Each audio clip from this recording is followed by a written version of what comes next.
Hello everyone, Phoenix Tremayne here, and I'm going to be doing a Young the Restless weekend review for April 5th through the 9th. But first, if you haven't done so, go on ahead and hit that subscribe button so that we can make it to our next plateau of 28K, where you're going to get a lot of great spoilers, information, commentary. So come on board and be part of the Soap Fam. And we're going to get right into it. Because this is sort of new. Before I was doing daily recaps, but then I stopped doing daily recaps. So now I'm going to see how this works out, doing weekly recaps of the shows, and I'm going to end with the best actor of the week, the best moment of the week, and the worst moment of the week. But now let's just talk about the week. So Adam's on the run. Sharon is by his side helping him. Chelsea's scheming away, and her first possible misstep was showing Nick that she can speak. So she can suddenly speak, and both Nick and Ray aren't stupid. Even though they want to believe it's Adam, I think her sudden ability to speak is going to work against her. We have Kyle spent the entire week scared of Ashlyn, but also making a stupid mistake of meeting with them. So that was one of the hardest things to watch because it was so cringy to see Kyle be that stupid. Jack had it covered, and Kyle just came in and screwed everything up by showing up, and Ashlyn asking him point blank, "Did you sleep with my wife?" And him looking stupid. No. Trying to laugh it off with Ashlyn staring him down. And he already suspected it, he knew. How stupid was this? Lauren acted like a big shot, but both Sally and Summer kept quiet about their mutual secrets. Now, although Lauren could easily call Bill Spencer and find out what's going on with Sally, or even doing a background check and finding out that way, some of the things that Sally has done. She instead wanted them to be honest and just tell her what was going on, saying, "I'm so disappointed in you." And that was that. And I was bored and disappointed. Phyllis still doesn't have a storyline of her own. I stopped watching the show from November to April. Well, I started watching again in March. So I stopped watching from November to March. And Phyllis didn't have a storyline then, and she don't have one now. There's the very hard shipping of Adam and Sharon, having Ray look stupid every week. That's continuing, so nothing about that has changed. Don't have a problem with Adam and Sharon being together. If you're gonna do it, just do it. Just rip this Band-Aid off and go on ahead and do what you want to do. But making Ray look stupid without any other options other than Sharon, that's just a bad look for Ray. It just makes him look like the worst detective ever, and he just keeps taking her back. And it's such a sad thing that they had such great chemistry under Mal Young. And I was really a big fan of Sharon and Ray during Mal Young's tenure. But since he's left, all the Latino characters have been kicked to the curb and not treated like main characters like they were when Mal Young was in charge. So it's very disappointing to watch. And there was no Lola this week. We had Moses, doesn't seem to have a real purpose on the show other than stalking Faith. I mean, the girl's in a hospital bed. At least wait until she get out the bed. You know what I'm saying? It's just like, they need to do this sort of like the old-fashioned way. Maybe they meet at Crimson Lights or something, and then, "Oh, I remember you from the hospital." Not him, like, not needing to go to the hospital, just want to go there and see her. Like you met her one time and now you're like all over her. That's creepy. That's not romantic. That's creepy. Um, we also had to say goodbye to the Olivia Allen Lynn. This was her last week as Fate. The new one starts on Monday. She's okay. She doesn't really have chemistry with anybody right now, but that's going to come in time. Devon and Amanda seem to be falling back into the pattern of being interested in each other again. And Elena's back to smiling at Nate. Now, I saw Monday's episode in advance, so I know some of what I'm talking about might have bled into some things that happened on Monday. But, yeah. Yeah, because I think that happened on Monday. But still, they don't seem to know what they want to do with Devon and Elena and Nate and Amanda. They just kind of like, from week to week, they're playing musical chairs with who's with who at this moment. And there's no real storyline behind it driving their motivations and decisions. They're just kind of there. It's like, okay, we got these characters. People like them. People want these two together. And we got these two over here. So it's musical chairs with the characters. And that's boring to watch, to be honest with you. So, very disappointed in the way they're handling those characters. Lily and Billy kissed.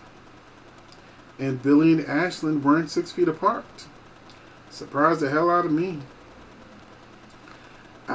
When they kissed, I was like, okay, so does this mean that they're going to be like the other shows that, like General Hospital and Days of Our Lives, where actors are back to kissing again and there's no social distancing? It seems like this is probably the beginning of it now that actors have been getting the shot. They probably feel a lot more comfortable with coming on the set and less liability now. So, but scenes are shot out of order. So where some people aren't social distancing, we still have scenes with people that are still in scenes that are social distance. So the scenes gotta catch up. Victor and Nikki didn't really have much to do since Adam was dumb and he didn't do the most obvious thing, which is tell Victor what Chelsea did so that he could get some help from Victor, who could probably have cleared all of this up by him just saying, hey, Chelsea set me up. Naya. I hate Naya.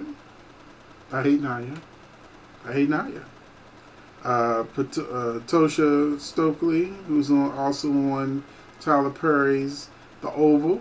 Don't like her on that show. Don't like her on this show. It's pretty much the same character, honestly. Nothing against the actress. I blame the writing 100%.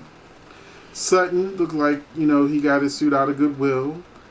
He was described as this ruthless politician.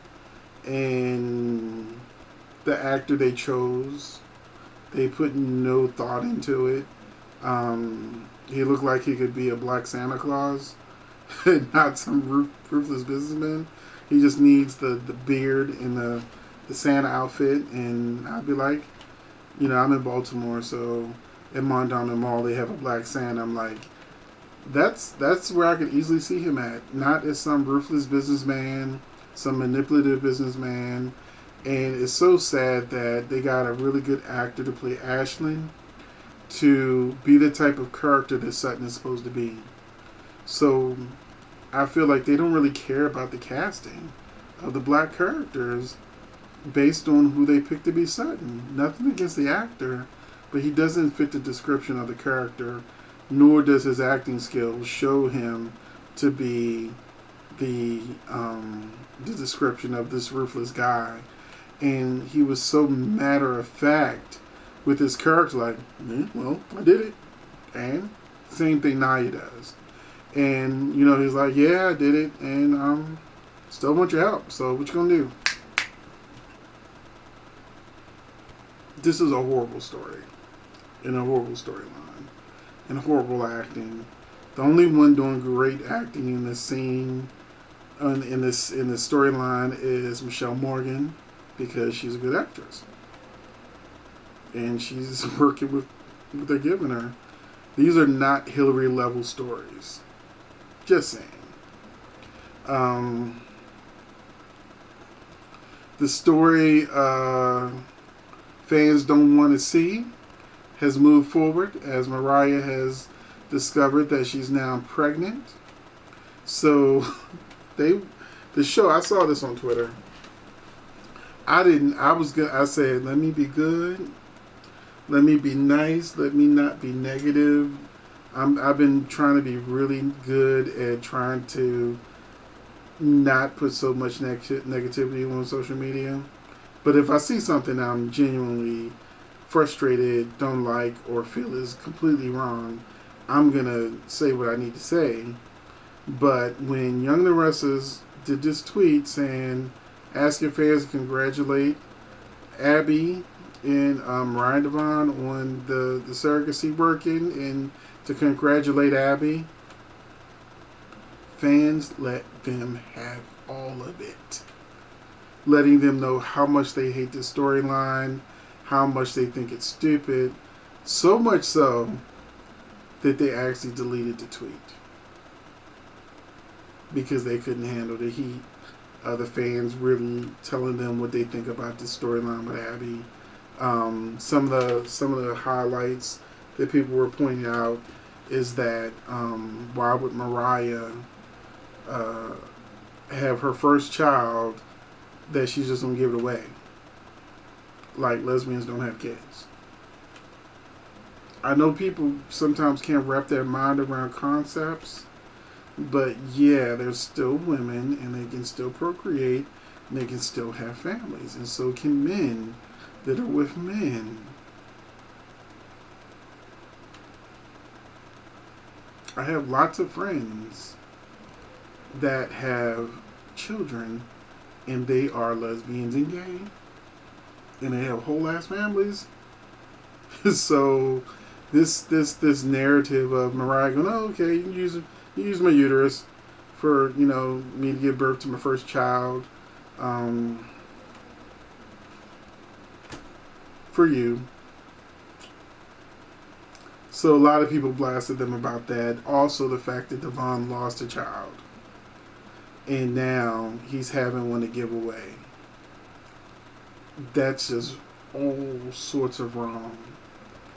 So whereas people think that now surrogacy itself, if Abby had chosen different people, if Abby had even chosen strangers or somebody who's already had children that she knows, that would make more sense than Devon and Mariah.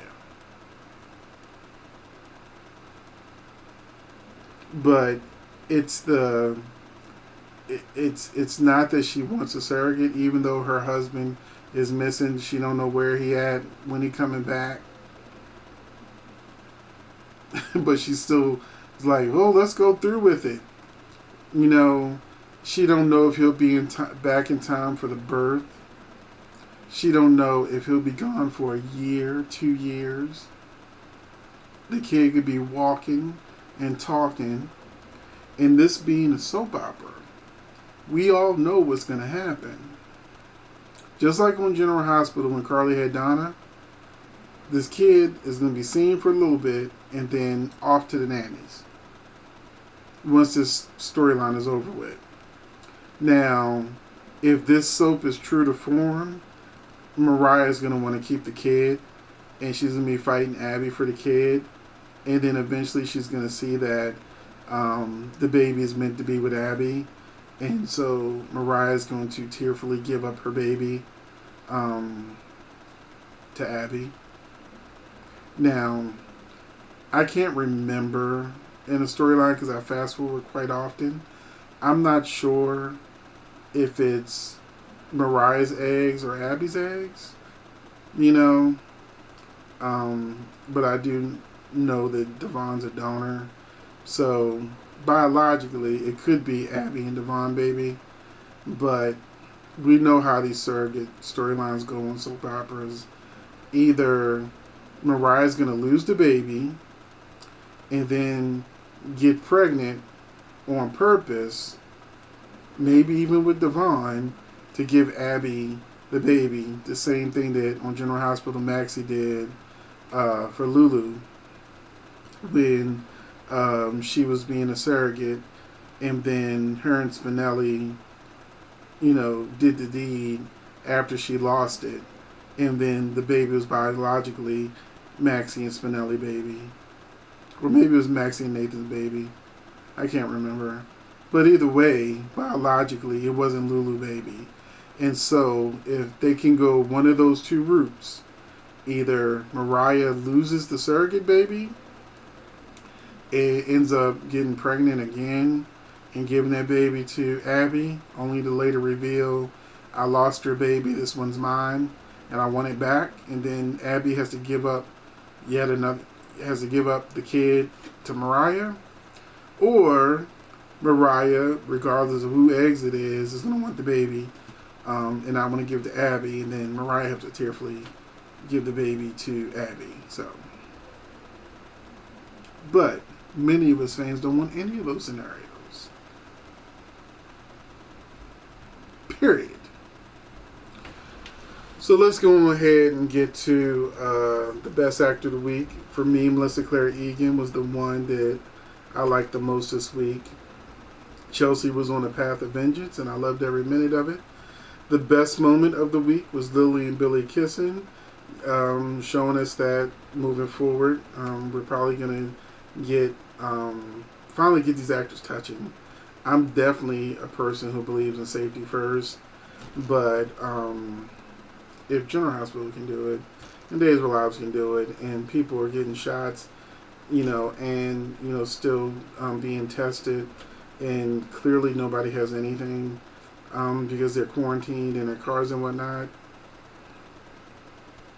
why not let the characters touch or the actors touch?